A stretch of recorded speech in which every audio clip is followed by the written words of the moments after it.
Assalamualaikum warahmatullahi wabarakatuh. Hai teman-teman semua, hari ini kita akan membahas mengenai jenis-jenis komplikasi dalam kehamilan. Yuk kita simak videonya.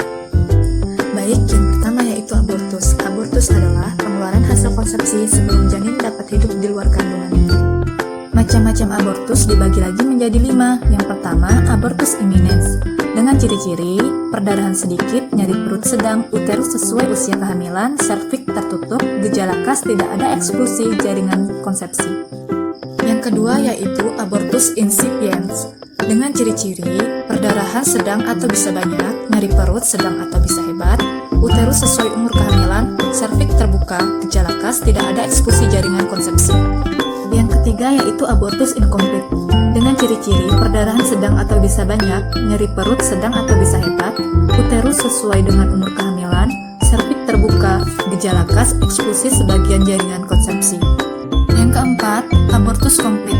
Dengan ciri-ciri perdarahan sedikit, nyeri perut sedikit, uterus lebih kecil dari usia kehamilan, serviks bisa terbuka atau tertutup, gejala khas eksklusi seluruh jaringan konsepsi.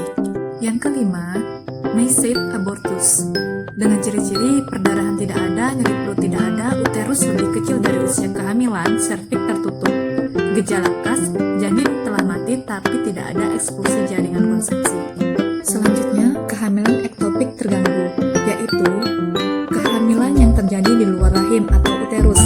Hampir 95% kehamilan ektopik terjadi di bagian segmen tuba fallopi dan sisanya 5% terjadi di ovarium.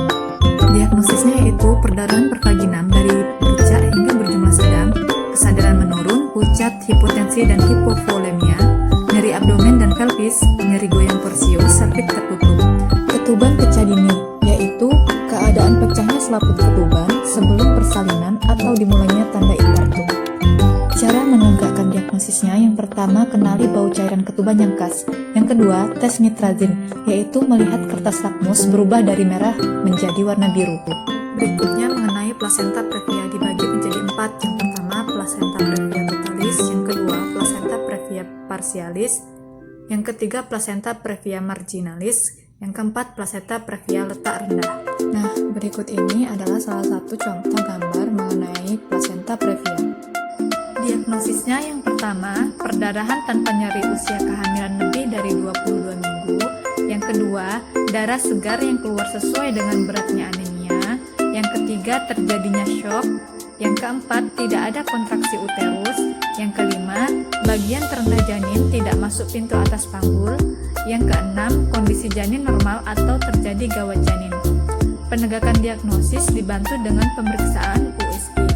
Kehamilan dengan parut uterus. Definisinya, kehamilan pada pasien yang pernah mengalami SC atau seksio cesaria pada kehamilan sebelumnya atau pernah mengalami operasi pada dinding rahim.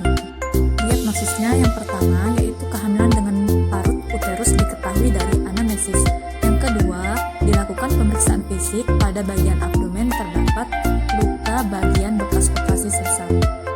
Oke, selanjutnya kehamilan ganda. Definisinya ialah suatu kehamilan dengan 2 janin atau lebih. Diagnosisnya yaitu ada 2. Yang pertama, besar uterus melebihi usia kehamilan atau lamanya amenorea.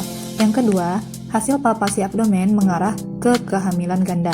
Selanjutnya yaitu mengenai hipertensi kronik. Definisinya ialah hipertensi tanpa protein urin yang timbul dari sebelum kehamilan dan menetap setelah persalinan. Diagnosisnya yang pertama, tekanan darah lebih dari 140/90. Yang kedua, sudah ada riwayat hipertensi sebelum hamil atau diketahui adanya hipertensi pada usia kehamilan kurang dari 20 minggu. Yang ketiga, tidak ada protein urin. Yang keempat, dapat disertai keterlambatan organ lain seperti mata, jantung, dan ginjal. Berikutnya mengenai hipertensi gestansional. Definisinya, hipertensi tanpa protein urin yang timbul setelah kehamilan 20 minggu dan menghilang setelah persalinan. Diagnosisnya yang pertama, tekanan darah lebih dari 140/90. Yang kedua, tidak ada riwayat hipertensi sebelum hamil. Tekanan darah normal di usia kehamilan kurang 12 minggu. Yang ketiga, tidak ada protein urin. Yang keempat, dapat disertai tanda dan gejala preeklamsia seperti nyeri ulu hati dan trombositopenia. Yang kelima, diagnosis pasti ditegakkan pasca persalinan.